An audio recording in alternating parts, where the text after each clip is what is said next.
Hi hello viewers, welcome to Nakshatra Tamil channel. இந்த சேனலுக்கு first time அப்படின்னா மறக்காம சப்ஸ்கிரைப் பண்ணிட்டு பக்கத்தில் இருக்க பெல் ஐக்கன் ப்ரெஸ் பண்ணிக்கோங்க. அப்போ தான் போகிற வீடியோஸ் எல்லாமே உங்களுக்கு அலர்ட்டாக வரும்.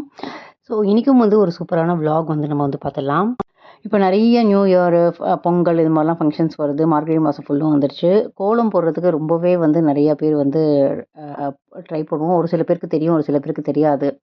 தெரியாதவங்களுக்கு என்ன பண்ணுறது, கோலம் போடுறது அப்படிங்கிறதுக்காக ஒரு சூப்பரான ஒரு ப்ராடக்ட் வாங்கியிருக்கேன். ஆக்சுவலி இது நமக்கு இயர் ஃபுல்லுமே நம்ம ஒவ்வொரு ஃபங்க்ஷனுக்குமே நம்ம வித்தியாசமான கோலம் இதை வச்சு நம்மளால் போட முடியும். இனிமேல் கோலம் போட தெரில அப்படின்னு நம்ம ஒரி பண்ணவே வேண்டாம். எல்லாருக்குமே தெரியாது இல்லையா? நிறைய பேர் சின்ன வயசுலேருந்து போட்டு பழக்கம் இருக்கும். ஒரு சில பேருக்கு போடவே தெரியாமல் இருக்கும். அவங்களாம் ரொம்பவே ஒரி பண்ணுவாங்க. இது மாதிரி ஒரு மெட்டீரியல் எனக்கு இன்ஸ்டாவில் நான் சர்ச் பண்ணும்போது எனக்கு கிடச்சிதுங்க. இப்போ அதுக்கப்புறம் அவங்கள காண்டாக்ட் பண்ணி நான் ஆர்டர் புக் பண்ணோன்னே எனக்கு வித்தின் 3 டேஸ்க்குள்ளே வந்துருச்சு. எனக்கு இது நார்த்லேருந்து வருது. இது உங்களுக்கு வேணும்னா சொல்லுங்கள், எனக்கு மெயில் பண்ணுங்கள். நான் கண்டிப்பாக அந்த இன்ஸ்டாகிராமோட ஐடியை நான் உங்களுக்கு உங்களுக்கு கொடுக்குறேன். எக்ஸலண்ட்டாக இருக்குது. இது பார்த்தீங்கன்னா நமக்கு சின்ன சின்னதாக பிளாக்காக கோலம் கொடுக்குறாங்க. அவங்க எதை மாதிரி அந்த கோலத்தை வச்சு நம்ம அந்த பிளாக்கை வச்சு நம்ம கோலம் செட் பண்ணலாங்கிற டிசைனும் கொடுத்துட்றாங்க. ஸோ இதை மாதிரி பார்த்திங்கன்னா ஒவ்வொரு டிசைனும் நமக்கு கிடைக்கிது. இதெல்லாம் கோலம் போடுறதுக்கு நம்ம ஃபிட் பண்ணலாம். விநாயகர் தனியாக வந்துடுது. விநாயகர்லாம் வரைகிறது ரொம்பவே கஷ்டம். இதை வச்சுட்டு இதில் நீங்கள் கலரும் பண்ணிக்கலாம். சுற்றியும் வேறு ஏதாவது டெக்கரேஷன் கூட நம்ம பண்ணிக்கலாம். இதை பிளாக்கை வச்சுட்டு இதுக்கு மேலே நம்ம கோலம் போட்டு கூட நம்ம டெக்கரேட் பண்ணிக்கலாம்.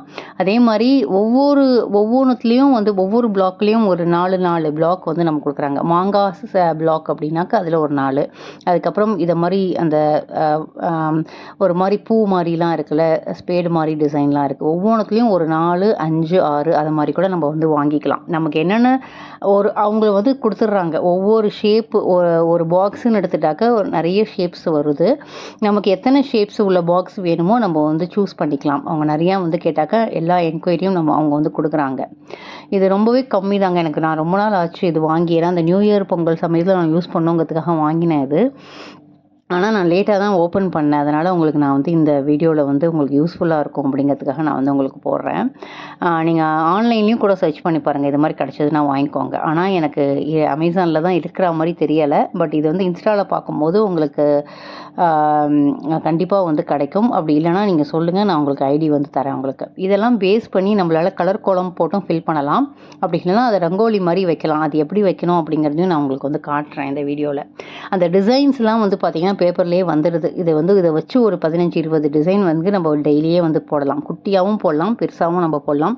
சுவாமி கிட்ட முன்னாடி அலங்காரம் பண்ணணும்னு நினைக்கிறவங்க இதை மாதிரி வச்சுட்டு கோலமும் போட்டுக்கலாம். அதில் கோலமாவையும் போட்டு ஃபில் பண்ணலாம். இல்லைனா அப்படியே வச்சு கூட நம்மளால் கலர் கோலமும் போட்டு ஃபில் பண்ணிக்கலாம். ரொம்பவே எக்ஸலண்ட்டாக இருக்குது.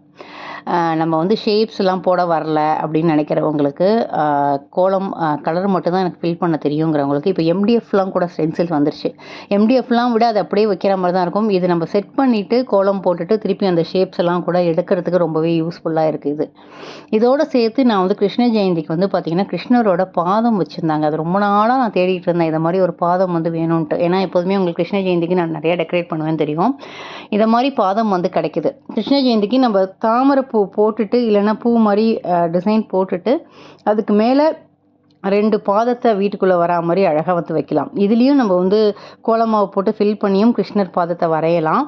அப்படி இல்லைன்னா அப்படி பாதமாகவே வைக்கணும் நினைக்கிறவங்களுக்கு இது ரொம்பவே யூஸ்ஃபுல்லாக இருக்கும். இதை மாதிரி வரிசையாக வீட்டுக்குள்ளே வச்சுட்டு போகலாம். நான் ஒரு நிறையாவே வாங்கியிருந்தேன். இந்த பாதம் எனக்கு ரொம்பவே கிடைக்காது இல்லையா? அதனால் இந்த பாதமும் சேர்த்து நான் அந்த பாக்ஸு தனியாக வாங்கியிருந்தேன். இந்த கிருஷ்ணர் பாதம் தனியாக வாங்கியிருந்தேன். அழகாக நம்ம கிருஷ்ணர் அலங்காரம்லாம் பண்ணிவிட்டு வீட்டுக்குள்ளே அந்த கிருஷ்ணர்கிட்டேருந்து சுவாமி உள்ளேருந்து ஆரம்பித்து நம்ம வீட்டு ஃபுல்லுமே நம்ம வைக்கிறதுக்கு ரொம்பவே நல்லாயிருக்கும். இல்லைனா இந்த பாதத்தை யூஸ் பண்ணி கிருஷ்ணரோட பாதம் அழகாக வரைய தெரியாதவங்க அதையும் நம்ம வரைஞ்சிக்கலாம். இதெல்லாம் சேர்த்து எல்லா பிளாக்ஸுமே நான் உங்களுக்கு காட்டுறேன். நிறைய பிளாக்ஸ் வந்துச்சு. ஒவ்வொன்றுத்துலேயும் 4-5 அது மாதிரி வரும். சங்கு மாதிரி, பூ மாதிரி, ஸ்பேடு மாதிரி சின்னதாக குட்டி குட்டியாக டிசைன்ஸ்லாமும் வந்தது. எல்லாமே சேர்த்து இந்த பாதமும் சேர்த்து 500க்குள்ளே தான் ஷிப்பிங்கோடு சேர்த்து எனக்கு 500 விடையே கொஞ்சம் கம்மியாக தான் ஆச்சு. அந்த ரேஞ்சில் தான் வந்துச்சு எனக்கு. ஆனால் நிறைய பிளாக்ஸ்க்கு கொடுத்துருந்தாங்க. இதை வச்சு நம்மளால் நிறைய டிசைன் போட முடியும். ரொம்பவே யூஸ்ஃபுல்லாக இருக்கும். உங்களுக்கு வேணும்னா எனக்கு மெயில் பண்ணுங்கள். நான் உங்களுக்கு அந்த ஐடியா தேடி உங்களுக்கு நான் சொல்கிறேன். ஸோ நியூ இயர்க்கு ரொம்பவே சூப்பராக வந்து எங்கள் அப்பார்ட்மெண்ட்டில் வந்து செலிப்ரேஷன் வந்து போச்சு. 31st நைட்டு எல்லா அப்பார்ட்மெண்ட்லேயும் பண்ணுற மாதிரி எங்கள் அப்பார்ட்மெண்ட்லேயும் பயங்கரமாக பண்ணியிருந்தாங்க. 5 o'clockலேருந்து டிஜே நைட்ஸ் ஸ்டேஜ்லாம் போட்டு குழந்தைங்கள்லாம் நிறைய ஆடினாங்க, பெரியவங்க ஆடினாங்க, டான்ஸ்லாம் ஆடினாங்க.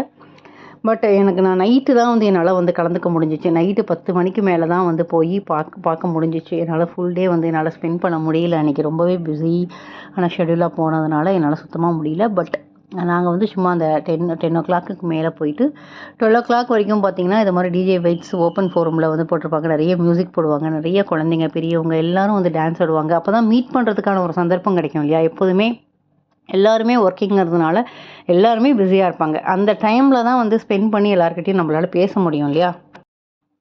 அதனால் நைட்டு போயிட்டு எல்லாருக்கும் ஹாப்பி நியூ இயர் சொல்லிவிட்டு எல்லாரையும் பார்த்து பேசிவிட்டு 12 மணிக்கு கேக் கட்டிங் வெடியெலாம் வந்து வெடிப்பாங்க. ஸோ அந்த கேக் கட்டிங் முடிச்சுட்டு வெடியெல்லாம் வெடித்ததுக்கப்புறமா வந்தாச்சு. நைட்டு படுக்கும்போதே எனக்கு வந்து 12:30க்கு மேலே ஆகிடுச்சு. வெடிகாலம்புற வந்து எப்போதுமே நான் வந்து நியூ இயர் அன்றைக்கி வடபழனி கோவில் போகிறது வழக்கம். 4 மணிக்கெலாம் எழுந்து போனால் தான் வந்து இருக்கும். இப்போ என்னன்னு தெரியலங்க, ஒரு 3 வருஷமாக செம்ம கூட்டமாக இருக்குது. அதுக்கு முன்னாடிலாம் நான் கிட்டத்தட்ட ஒரு 15 வருஷமாக போயிட்டுருக்கேன். அன்றைக்கி வந்து தங்கக்காசு அலங்காரம் இருக்கும் அப்படிங்கிறது எல்லாருக்குமே நான் சொல்லியிருக்கேன். அதை பார்க்கறதுக்கு நான் கண்டிப்பாக போயிடுவேன். முன்னாடிலாம் வந்து ஒரு 10 மணிக்கு போவேன். 10 மணிக்கு போனால் கூட அந்தளவுக்கு கூட்டம் இருக்காது. ஆனால் இப்போ என்னன்னே தெரில, செம்ம கூட்டம் வருது. முன்னாடி வந்து பார்த்திங்கன்னா ஃப்ரண்ட்லேயே வந்து க்யூ வந்து இருக்கும். அது வடபழனி அந்த ஆர்ச்லாம் தாண்டி நிற்கும் கூட்டம். இப்போ 2 வருஷமாக நிற்கிது. இப்போ என்ன பண்ணிட்டாங்கன்னா இந்த சைடு வந்து வச்சுட்டாங்க. ஒரு பக்கம் வந்து இப்போ 50 ரூபா டோக்கனே கிடையாது. ஒரு பக்கம் 100 ரூபா டோக்கன், இன்னொரு பக்கம் வந்து ஃப்ரீ தர்ஷன். இந்த பக்கம் பார்த்திங்கன்னா எஸ்ஆர்எம் ஹாஸ்பிட்டல் வரைக்கும் க்யூ போச்சு. அதிலே வந்து பார்த்திங்கன்னா 6 க்யூ 7 க்யூ வரைக்கும் போச்சு. சுற்றி கிட்டத்தட்ட நம்ம 5 மணிக்கு போய் நம்ம நின்னோன்னா 8:30 மணிக்கு தான் தரிசனம் பார்க்க முடிஞ்சது. அதுவும் 100 rupees டோக்கன் நான் சொல்கிறேன்.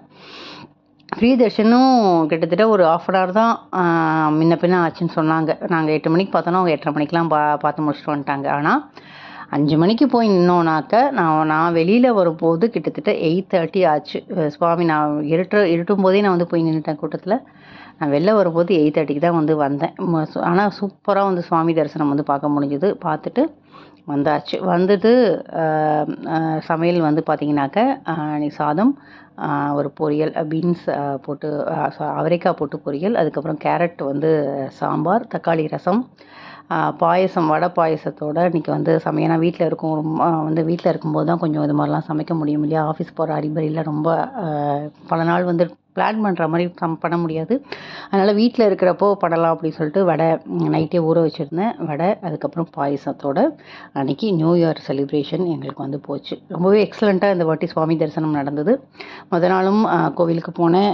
மறுநாளும் வந்து சுவாமியை வந்து முருகனை பார்த்துட்டு அந்த வருஷம் ஆரம்பித்தோம்னாக்கா அந்த ஃபுல்லுமே ஒரு மாதிரி ரொம்ப சாட்டிஸ்ஃபைடாக சக்ஸஸ்ஃபுல்லாக போகும் அப்படிங்கிற ஒரு நம்பிக்கையாக வந்து இருந்துகிட்ருக்கு. எக்ஸலண்ட்டாக போச்சு.